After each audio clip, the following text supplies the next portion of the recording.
기다리면 지나가는구나 라는 생각을 다시 한번 해보게 됩니다. 여러분 로마서 12장 1절 2절 말씀에 보면 이런 말씀을 합니다. 그러므로 형제들아 내가 하나님의 모든 자비하심으로 너희를 권하노니 그 다음에 뭐라고 합니까? 너희 몸을 하나님이 기뻐하시는 거룩한 산 제물로 드리라. 이는 너희가 드릴 영적 예배니라 라는 말씀이 나옵니다. 여러분 이 말씀은 어떤 의미입니까? 우리가 예수 믿는 하나님의 자녀들이라면 모든 삶이 하나님의 영광을 위한 삶이 되어주도록 우리를 하나님께 내어드려야 한다는 것이죠. 왜요? 우리의 삶은 우리 것이 아니라 우리가 예수 믿는 순간부터 예수님께서 사신 존재들이 되었기 때문이죠. 자, 이것이 참 예배자의 삶이고 이런 삶을 사는 하나님의 자녀들의 삶을 주님께서 온전히 책임져 주신다. 이것이 신앙생활이라는 겁니다.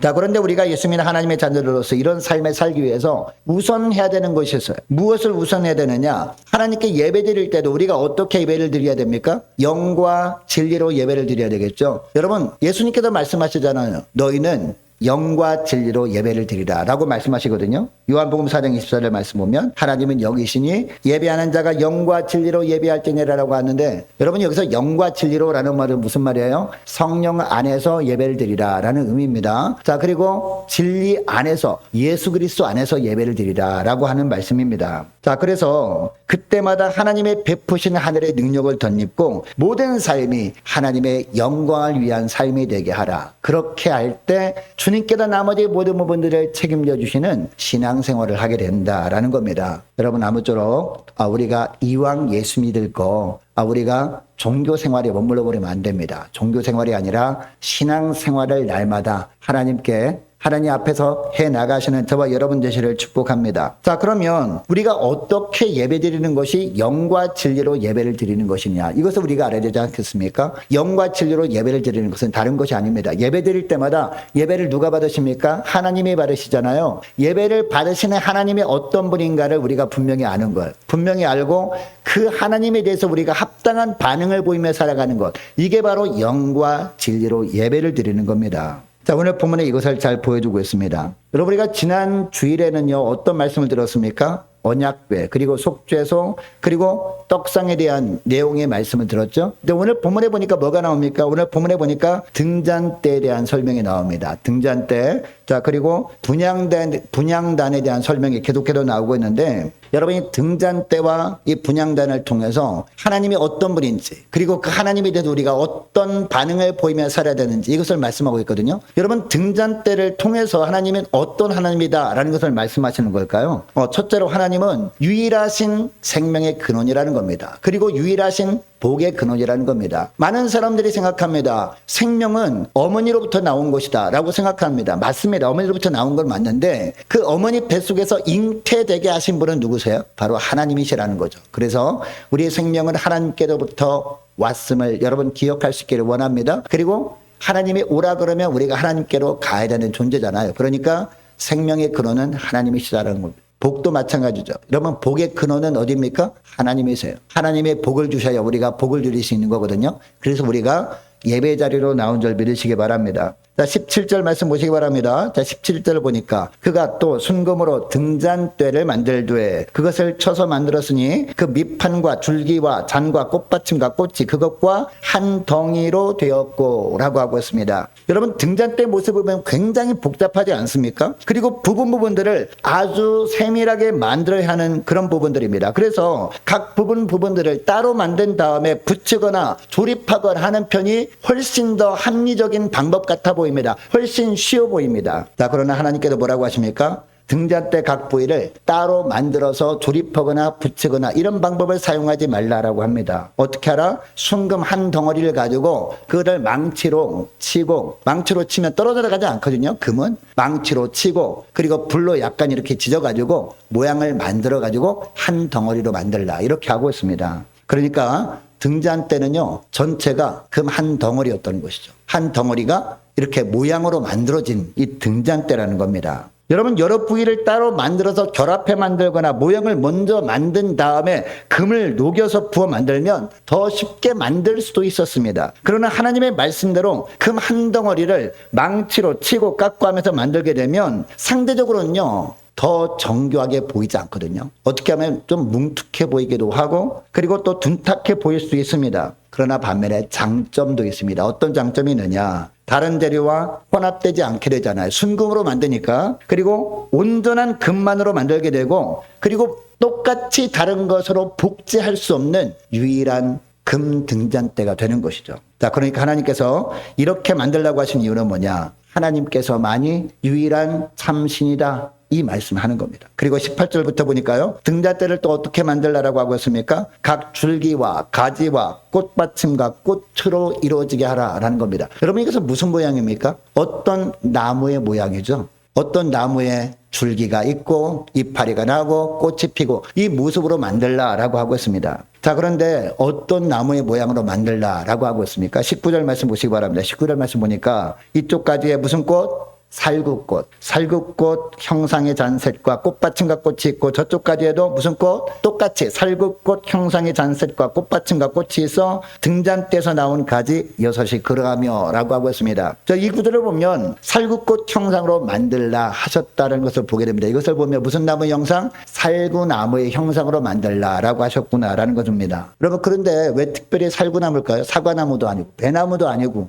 왜 살구나무일까요? 이 살구꽃이라는 단어의 의미를 보면 알 수 있어요. 살구꽃이라는 단어가요, 이 샤카드라는 단어인데 이 단어의 의미가 뭐냐? 이 단어의 의미가 지켜보다, 경계하다, 깨어있다 이런 의미였거든요. 그러니까 이 살구나무 형상으로 만들라 하신 것을 어떤 의미를 알게 되느냐? 등잔대에서 계속해서 불이 꺼지지 않게 하심으로 말미암아 하나님은 하나님의 언약 백성들을 어떻게 하시는 하나님이다? 항상 지켜보시는 하나님이다. 그리고 계속해서 깨어서 늘 바라보고 계시는 유일하신 하나님이다. 이 말씀을 하는 것입니다. 여러분 그리고 이 살구나무는요. 성경의 다른 곳에도 등장합니다. 민수기 17장 8절 말씀에 보면 이런 말씀이 나와요. 이튿날 모세가 증거의 장막에 들어가 본즉 레위 집을 위하여 낸 아론의 지팡이에 um이 돋고 순이 나고 꽃이 피어서 그 다음에 어떤 열매가 맺었을까요? 살구 열매가 열렸더라 라고 하고 있습니다. 자, 그러니까 그 당시에 각 지파별로 지도자들이 지팡이를 가지고 나오라라고 했단 말이죠. 왜 그랬을까요? 왜 하나님께서 이 지파의 지도자만 존중히 여기시느냐? 우리도 똑같이 존중히 여기지 않으시느냐라고 하면서 다툴 위험이 있었던 것이죠.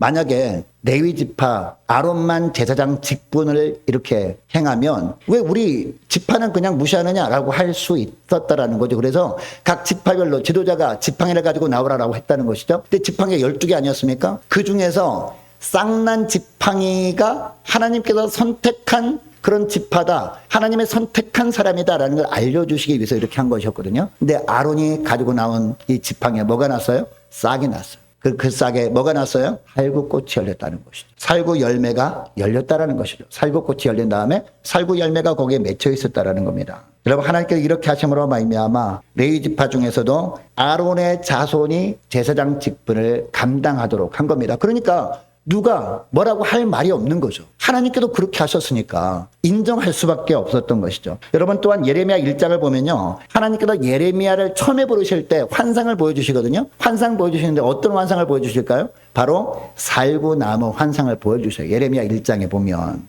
살구나무 환상을 보여주심으로 말미암아 하나님께도 바로 생명의 근원이시다. 하나님께도 바로 복의 근원이시다. 자, 그러니까 이 하나님의 말씀, 복의 근원 되시고 생명의 근원 되시는 하나님의 말씀을 들으라. 이렇게 했던 것이죠. 자, 그리고 에덴 동산의 중앙에 여러분 두 나무가 세워져 있었죠. 하나는 선악을 알게 한 나무, 또 하나는 어떤 나무일까요? 생명나무가 그죠? 세워져 있었습니다. 자, 그러니까 하나님께서 이 등잔대를 살구나무 형상으로 만들라고 하신 특별한 뜻은 어떤 나무를 생각하라? 바로 생명나무를 생각하라. 에덴 동산에 세워졌던 이것을 의미하는 겁니다. 여러분 아담이 범한 죄 때문에 이 생명나무의 길을 하나님이 막아버리지 않았습니까? 이 막혔어요. 그죠? 자, 그런데 이 생명나무의 길로 나감으로 말미암아 하나님이 주시는 이 생명을 얻을 수 있는 길을 주님이 마련해 주셨잖아요. 그것이 뭡니까? 구약시대 때는 바로 속죄 제사 제도였거든요. 자, 속죄 제사를 드리면서 이제 속죄 제물이 나를 대신해서 죽어서 피 흘려서 피가 뿌려집니다. 그러면은 하나님 앞에 나갈 수 있는데 이 제사장이 대천해서 하나님께 나갈 때 이 성소 안에 들어가지 않습니까? 그러면 뭐가 보입니까? 바로 금 등잔대가 보이는 것이죠. 자, 그런데 금 등잔대 가만히 보니까 나무의 모양인 거죠. 나무의 모양을 보면서 생명나무로 나가는 것으로 인식을 하게 되었다라는 겁니다.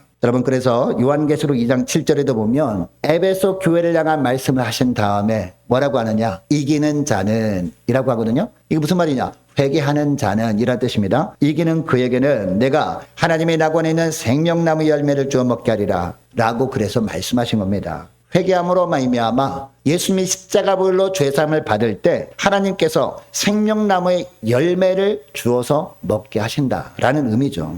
여러분, 그러니까 등잔 때는 하나님께서 하나님의 언약 백성들과 맺으신 언약, 즉 영원한 생명을 주실 뿐만 아니라 그들을 등불처럼 깨워서 지키시는 유일하신 하나님이다. 이것을 보여주신 겁니다. 여러분, 당시에 만들었던 등잔대는 오늘날 있습니까? 오늘날은 존재하지 않아요. 자, 그러나 하나님께서 이 등잔대를 통해서 말씀하신 약속을 누구를 통해서? 예수 그리스도를 통해서 이루셨습니다.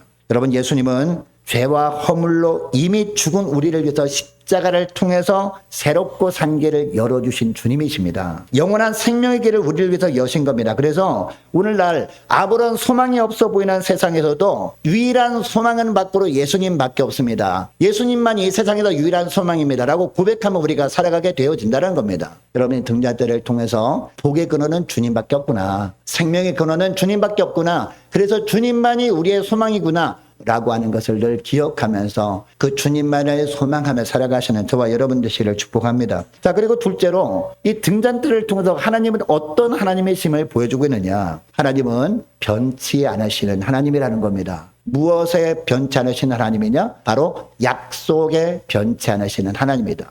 여러분, 하나님께도 우리와 맺은 약속은요, 변함이 없습니다. 변함이 없다는 것은 반드시 하나님의 때에 그 약속은 성취되어진다라는 것을 의미하잖아요. 이것을 상징하는 것이 오늘 본문에 나오는 바로 금등잔대라는 겁니다. 자, 21절 22절 말씀 보시기 바랍니다. 등잔대에서 나온 가지 6을 위하여는 꽃받침이 있게 하였으되 두 가지 아래에 한 꽃받침이 있어 줄기와 연결하였고, 또 두 가지 아래에 한 꽃받침이 있어 줄기와 연결하였고, 또 다시 두 가지 아래에 한 꽃받침이 있어 줄기와 연결되게 하였으니 이 꽃받침과 가지들을 줄기와 연결하여 전부를 순금으로 쳐서 만들었으며 라고 하고 있습니다. 여러분, 이 구절을 보면 줄기에서 양쪽으로 가지가 나온 부분이 총 3부분임을 알게 됩니다. 그 부분마다 한 꽃받침이 있습니다. 그리고 이 모든 부분을 순금 한 덩어리를 쳐서 연결하여 만들라라고 하고 있습니다. 그러니까 등잔대를 만드는데 정말 중요한 원리 중 하나가 뭡니까? 순금 한 덩어리를 쳐서 연결해서 하나로 만드는 것이었습니다. 왜 이렇게 만들려고 하시느냐? 순금의 특성 때문이라는 겁니다. 여러분, 순금이 어떤 특성이 있습니까? 순금은요, 열이 가해지거나 압력을 받게 되면 여러분 부서집니까? 다른 금속들은 쉽게 부서지는 거 압니까? 그죠? 그러나 순금은 부서지지 않는다라는 겁니다. 그리고 늘어나거나 압축되는 성질이 그 어떤 금속보다도 가장 뛰어난 금속이 바로 순금이었다라는 것이죠. 또한 어떤 경우에 여러분 금이 녹쓰는 거 봤어요? 어떤 사람이 금반지를 꼈는데 24K래요. 근데 한 5년 지나니까 녹슬어 있어요. 그게 순금이에요? 순금 아닙니다. 24K 금은요, 녹슬지 않아요. 100년이 가도 녹슬지 않습니다. 그 특성이 있다는 것이죠. 이것은 등잔대를 통해서 주시는 약속을 보여주시는 거예요. 여러분, 100년이 지나도 1000년이 지나도 전혀 녹이 슬지 않는 순금으로 만들라라고 하는 걸 보면요, 하나님이 하신 약속은 절대로 변함이 없다라는 것을 말씀해 주는 겁니다. 하나님이 하신 약속은 어떤 경우에도 변질되지 않는 진정한 약속이라는 겁니다. 반드시 지켜지는 약속이다라는 겁니다. 여러분, 사람들과 약속하면 생각해 보시기 바랍니다. 아무리 믿음직한 사람이 우리에게 찾아와서 어떤 약속을 합니다. 근데 그 약속 여러분 쉽게 지키지 않을 경우가 대부분 아닙니까? 어떤 사람은요, 그 약속을 한 것을 한 100번은 지킵니다. 그 101번째 왕창 약속을 어겨가지고 우리 마음을 아프게 하기도 하지 않습니까? 그러나 하나님은 그렇지 않다는 겁니다. 하나님은 100번, 1000번 약속한 것도 변함이 없는 약속이라는 거죠. 그리고 반드시 그 약속은 지켜지는 약속이다. 이 말씀을 하는 것이죠. 여러분, 이스라엘 백성이 40년이라는 오랜 세월 동안 광야 생활을 하면서 가나안을 향해 갔던 여정을 한번 생각해 보시기 바랍니다. 그들은 늘 우상 숭배하는 그런 이방 민족들을 직면해야 했습니다. 자, 그리고 수많은 천재지변들과 적들의 위험이 있는 거친 환경을 마주해야 했습니다. 그래서 너무 힘든 상황을 만날 때마다 하나님께서 자신들과 함께하지 않는 것처럼 느껴질 때도 물론 있었을 겁니다. 그러나 그처럼 세상에서 혼란스러운 상황에서도 여러분, 성막 안에 성소에 있는 성소 왼편에 있는 여러분 이 금 등잔대 어떤 모습이었습니까? 변함이 없는 모습으로 거기에 안치되어 있었다는 것이죠. 이것을 누가 봤어요? 일반 백성들은 들어가지 못한 자일지라도 제사장은 늘 거기에 들락날락하면서 봤을 것 아닙니까? 그러니까 너무나 어려운 형편 가운데 있는 환경을 바라보면서 하나님이 정말 사랑하시는 분 맞으시냐? 하나님이 정말 우리와 함께하는 건 맞느냐라고 하면서 불평하는 백성들이 있었을 거 아닙니까? 그때마다 이 제사장들이 어떻게 했습니까? 내가 성소에 가봤더니 그 옆에 있었던 순금 등잔대는 영원히 변하지 않더라. 금은 전혀 녹슬지 않고 있더라. 이것을 보면 하나님이 우리와 맺은 약속은 결코 변함이 없다. 이 약속은 반드시 지키시는 분이니까 우리가 조금만 인내하면서 견뎌봅시다. 이렇게 할 수 있었다라는 것이죠. 이렇게 하면서 광야 40년 동안 세월을 지나다 보니까 결국 하나님의 때가 왔잖아요. 하나님의 때가 오니까 이제 요단 동편까지 오게 되었고 결국 요단까지 건너게 된 것 아니겠습니까? 하나님이 약속하신 젖과 꿀이 흐르는 땅을 정말 하나님께서 그들에게 주시라는 겁니다. 이것이 바로 이스라엘 백성들의 역사라는 겁니다. 우리도 마찬가지라는 거죠. 자, 우리들도 여러분 세상 살다 보면 너무나 힘든 때가 얼마나 많습니까? 하나님의 정말 살아계시면 어떻게 거짓이 진실이 되고 진실이 거짓이 될 수 있을까? 이런 게 1, 2년이면 버티겠는데 10년, 20년, 30년 계속 되다 보면 어떻습니까? 하나님의 진짜 살아계신 거 맞나? 이런 의심이 누구나 듭니다. 믿음이 있는 사람도 그런 생각이 들어요. 그때마다 우리가 무엇을 바라봐야 됩니까? 우리가 눈을 들어서 이 하늘 성전에 있는 이 성소에 거기 안치되어 있는 뭐가 있습니까? 순금 등대를 바라볼 수 있어야 돼요. 여러분 이 땅에 있었던 순금 등대도 변함이 없었잖아요. 하늘에 있는 순금 등대는 얼마나 변함이 없을까요? 그래서 생각하면서 그렇지 맞아. 하나님이 우리와 맺은 약속은 변함이 없으시지. 그 약속은 반드시 이루어지는 약속이지 라고 생각하면서 우리가 믿음으로 인내할 수 있어야 된다. 이 말씀을 오늘 본문에 나오는 이 금 등대를 통해서 우리에게 하시는 겁니다. 여러분 오늘날 사람들은 그동안 주셨던 하나님의 말씀을 식상해 하면서 새로운 것, 좀 참신한 것을 찾으려고 하거든요. 그러나 세월이 지나고 역사가 흐르고 문화가 점점 바뀝니다. 바뀌면 바뀔수록 사람들이 선호하는 것들도 달라져요, 여러분. 여러분 의복도 마찬가지 아닙니까? 의복 계속해서 유행이 돌고 돌잖아요. 사람들이 저런 옷 입으니까 이게 유행인가 보다 라고 입고 막 살다 보니까 한 5년 지나면 또 바뀌어 있어요. 옛날 것들 도로 유행되고 이런 모습들 보지 않습니까? 하나님의 말씀을 선호한 것도요 그렇다니까요. 내가 생각할 때 내가 볼 때 참신한 말씀이라고 여기는 것들 한 10년 지나서 그것을 보세요. 그게 참신합니까? 아니라는 겁니다. 자, 그러니까 우리가 무엇을 붙들어야 됩니까? 변함없는 하나님의 약속을 붙들어야 돼요. 내가 선언하는 말씀을 붙드는 것이 아니라 하나님께서 우리에게 주신 약속의 말씀, 이 말씀 변함없는 약속을 붙들어야 될 줄로 믿습니다. 그래야 세상이 아무리 우리를 흔들어 놓으려고 해도 흔들리지 않는 믿음 가지고 살아갈 수가 있는 겁니다. 여러분 그래서 예수님께서도 요한복음 14장 6절에서 뭐라고 합니까? 내가 곧 길이요 길이요 진리요 생명이라고 하잖아요. 내가 곧 길이요라고 할 때 그 앞에 정관사 더가 붙어 있어요. 오직 한 길이라는 겁니다. 그리고 진리, 오직 한 진리라는 겁니다. 그리고 생명이요, 오직 한 생명이라는 겁니다.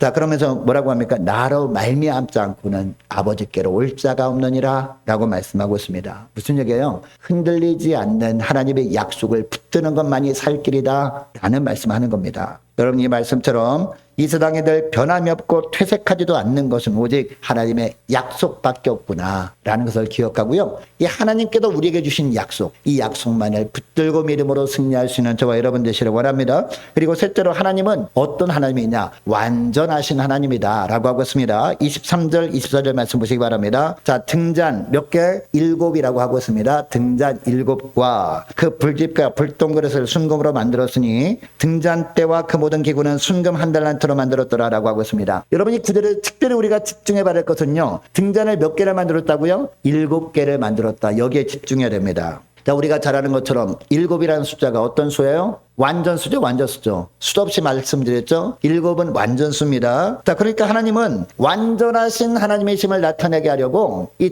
등잔을 7개를 만들라라고 하신 겁니다. 여러분 하나님께서 그러면 완전하신 분이다라는 것은 어떤 의미일까요? 다른 방법이 필요 없다라는 겁니다. 그러니까 이스라엘 백성들이 이 순금 등잔대 이외에 다른 것을 등불로 보완할 필요가 없다는 겁니다. 이거 하나면 된다라는 거죠. 아니면 이 순금 등잔대 대신 다른 것으로 대체해서도 안 된다라는 겁니다. 주님께서 베푸시는 영원한 생명은 어떤 축복이다? 그냥 일반적인 축복이 아니라 완전한 축복이다라는 겁니다. 또한 주님께서 하나님의 언약 백성들을 하나님 앞으로 부르실 때 우리 영혼을 보호하시는데요. 그 보호하심은 어떤 보호하심이라는 거예요? 완벽한 보호하심이라는 겁니다. 그래서 여러분, 사단이 우리의 생명은 거두어가게 수많은 것들을 동원할 수 있지만 우리 영혼만큼은 죽이지 못하는 거예요. 그래서 우리 예수님께서 뭐라고 합니까? 육신은 죽여도 영혼은 능히 죽이지 못하는 자들을 두려워하지 말고 육신과 영혼까지 다 지옥불로 멸하실 수 있는 분을 두려워하라. 이 말씀하신 거거든요. 할렐루야. 주님께서 우리를 보호하실 때 그 보호하심은 완벽한 보호하심이라는 겁니다. 그래서 우리는 안전할 수 있다는 겁니다. 우리는 안심할 수 있다는 겁니다. 이 말씀을 하는 겁니다. 영생의 축복도 완전한 축복이고 예수님과 연합된 가운데 사는 우리 영혼을 하나님께서 우리를 부르실 때까지 보호하시는 그 보호하심도 완전한 철저한 보호하심이다. 이 말씀하는 겁니다. 여러분, 그래서 시편 121편 7절에 보니까 뭐라고 합니까? 여호와께서 너를 지켜 모든 환난을 면하게 하시며 내 영혼을 지키시리로다 라고 하는데, 여러분 여기서 내 영혼을 지키신다 할 때 이 지키다라는 동사는 어떤 동사인지 아십니까? 지난번에도 지켜주셨고 지금도 그리고 영원토록 주님 부르시는 그날까지, 주님께서 품에 안아주시는 그날까지 완벽하게 보호해 주신다, 지키신다, 바로 이런 의미거든요. 여러분, 하나님이 이런 하나님이시라면 이 하나님 앞에 우리가 그러면 어떤 반응을 보여야 될 것 아닙니까? 자, 이런 하나님이 우리가 알았는데 그렇구나, 고개만 끄덕끄덕하고 끝내면 됩니까? 안 된다라는 것이죠. 이런 하나님이심을 우리가 안다면 이 하나님 앞에 우리가 어떤 반응을 보이는 것이 우리가 신앙생활 하는 것이냐, 이게 중요한 것 아니겠습니까? 어떤 반응을 보여야 되느냐? 우리가 기도하지 않습니까? 이런 하나님임을 우리가 알고 하나님 앞에 기도할 때 바로 하나님의 뜻만을 구하는 기도를 하는 것이 중요하다라는 겁니다. 25절부터 보면 조각목으로 이번에는 무엇을 만들라? 분향할 제단을 만들라라고 합니다. 금으로 쌓아라라고 하십니다. 이 분향단은 향을 피우는 제단입니다. 그리고 이 분향단은요, 어디에 두는 분향단일까요? 이제 그 성막 안에 들어가면 성소가 있고 그리고 휘장 있지 않습니까? 휘장이 있고 휘장 뒤에가 지성소잖아요. 지성소와 이 성소를 구분하는 휘장 바로 앞에 두는 게 바로 이 분향단이죠. 자, 그런데 아론은요, 아침마다 이 분향단에 향을 올려드려야 됐습니다. 또한 저녁에도 성소에 들어가서 분향단에 혹시 이 향이 꺼지지 않았나 확인하고 이 향이 지속적으로 피어오도록 해야 했습니다. 이 아침 저녁에 2차례씩 분향단과 등불을 규칙적으로 살피겠다라는 거죠. 자, 그래서 여러분, 이 제사장이 성막에 들어가잖아요. 들어가면 불이 환히 밝혀져 있습니다. 어디로부터? 금 등잔대로부터 이제 불이 환히 밝혀져 있습니다. 불이 환히 밝혀져 있고 또 연기가 가득해요. 연기가 가득한데 어디서 나오는 연기일까요? 바로 분향단에서 나오는 연기라는 거죠. 분향단에서 연기가 계속해서 이렇게 피어올라야 거기에 연기로 가득하지 않습니까? 여러분, 성경에 보면 우리 예수님께서 구름 타고 오신다라는 말씀 나오잖아요. 그 말이 무슨 말일까요? 손오공이 구름 타고 오는 것처럼 그런 모습으로 오는 걸 말할까요? 그렇지 않습니다, 여러분. 이 구름 타고 오신다는 건 무슨 얘기냐? 하나님이 충만한 영광 가운데 오신다라는 의미예요. 이 구름이라는 의미가 구약 성경에 보면요, 이 성막을 완성하지 않습니까? 성막을 완성하는데 그 옆에 구름 기둥이 있잖아요. 구름 기둥이 하늘에 이렇게 뚝 떠 있다가 이제 성막이 완성되잖아요. 그 구름 기둥이 밑으로 쫙 내려온단 말이죠. 그럼 어떻게 될까요? 성막에 구름이 가득한 거예요. 이것이 바로 신약과 구약의 구름이라는 개념이에요. 자, 그러니까 예수님이 구름 타고 오신다라고 하는 건 무슨 얘기예요? 하나님의 영광의 충만한 가운데 오신다라는 그런 의미라는 것이죠. 자, 그래서 성막 안에, 성소에 이처럼 연기가 가득한 것도 같은 의미란 말이에요. 하나님의 영광이 가득한 모습이 바로 연기로 가득한 모습이라는 거죠. 연기가 어디서부터 온 거다? 바로 이 금향로로부터 온 것이다. 금향단으로부터 피어오르는 연기라는 겁니다. 자, 그러면 여기에 분향단에서 향을 피울 때 하늘로 올라가는 연기 있지 않습니까? 그 연기를 향연이라고 하잖아요. 향연이 무엇을 의미하는 이걸 알아야 될 거 아니에요. 요한계시록에 보면 정답이 있어. 요한계시록 8장 3절 4절 말씀, 이런 말씀을 합니다. 또 다른 천사가 와서 제단 곁에 서서 금향로를 가지고 많은 향을 받았으니 이는 모든 성도의 기도와 합하여 보좌 앞 금제단에 드리고자 함이라. 향연이 성도의 기도와 함께 천사의 손으로부터 하나님 앞으로 올라가는지라 라고 하고 있습니다. 여러분, 그러니까 향연은 뭐다? 성도들의 기도라는 겁니다. 아무렇게나 하는 기도도 향연일까요? 아니라는 겁니다. 하나님이 어떤 분인가를 분명히 알고 그 하나님 앞에서 합당한 반응을 보이는 거, 그 하나님의 뜻대로 살도록 간절히 기도하는 이 기도가 바로 향연이라는 겁니다. 이 말씀을 하는 겁니다. 무엇보다 먼저 기도를 받으시는 하나님의 어떤 하나님이신지를 분명히 알고 그 하나님께 하나님의 뜻을 저희 삶 가운데 이루어 주옵소서, 이렇게 기도하는 것이 바로 향연이다, 이 말씀하는 겁니다. 이런 삶을 하나님께서 받으시고 우리의 삶을 책임져 주시는 것, 이거 뭐다? 이게 바로 신앙생활이다. 그러니까 단순히 그냥 종교생활을 하지 말고 신앙생활을 하라라고 말씀하고 있습니다. 여러분, 이제 말씀을 뵙길 원하는데요. 여러분, 우리가 예배 드릴 때마다 예배 시간에 주님이 부르심에 순종하러 나와 앉아있는 거 정말 귀한 일이죠. 안 나오는 사람들 얼마나 많습니까? 그러나 주님 부르실 때 순종하러 나온 거 너무너무 귀한 건데, 예배 드릴 때 어떻게 예배 드리는 거, 이게 중요하다라는 겁니다. 단순히 그냥 하나님의 어떤 분인가 이것을 알 생각은 하지 않냐고 그냥 와가지고 목사님이 말씀하시는구나 라고 생각하고 그냥 목사님이 하시는 말씀으로 받고 나가는 건 종교생활이에요. 여러분, 그런 거는요 다른 타 종교도 똑같지 않습니까? 그러나 예배 시간에 임재하신 하나님이 어떤 분인가를 분명히 알고 그 하나님께서 강단을 통해서 목사님이 입술을 통해 나에게 하시는 말씀이구나, 이것을 알고 합당한 반응이 뭐라고요? 하나님의 뜻을 이루는 삶을 살게 달라고 간절히 기도하는 것, 이게 바로 뭐다? 종교생활이 아니라 신앙생활이라는 겁니다. 이런 신앙생활을 하는 것이 바로 로마서 1장 2장 말씀 12장 1절 2절의 말씀이고, 이런 삶을 살 때 주님께서 우리의 삶을 책임져 주시고 날마다 일용할 양식을 베풀어 주시는 것, 이게 바로 은혜라는 겁니다. 여러분, 이 은혜 가운데 살아가시는 저와 여러분 되시기를 축복합니다. 자, 기도하겠습니다. 하나님 아버지, 감사합니다. 오늘 출애굽기 말씀을 통해서 저들이 믿는 하나님은 유일하신 생명의 근원 되시고 또한 복의 근원 되시고 저들과 맺으신 약속은 결코 바꾸지 않으시고 반드시 지키시는 분이라는 것을 깨닫게 하심을 감사드립니다. 또한 하나님이 주시는 영생의 축복은 완전한 축복이고 주님 부르시는 그날까지 완벽하게 우리 영혼을 지키시는 하나님이 저들이 믿는 하나님이심을 더욱 분명하게 깨달아 알게 하심을 감사드립니다. 이 하나님에 대한 분명한 지식 가지고 하나님께 나아가 기도할 때마다 하나님의 뜻을 이루기 위해 기도함으로 날마다 영과 진리로 예배하며 사는 저희들 될 수 있도록 은총 내려 주셔서 늘 일상의 삶에서도 주님께서 저들을 붙들어 주셔서 하나님의 영광을 위한 삶의 헌신함으로 주님께서 저들의 삶을 영원토록 지켜주시는 그런 축복을 풍성히 받아 누리며 하나님께 영광 돌리는 저희들 다 되게 하여 주옵소서. 감사드리오며 우리 주 예수님의 이름으로 기도합니다. 아멘.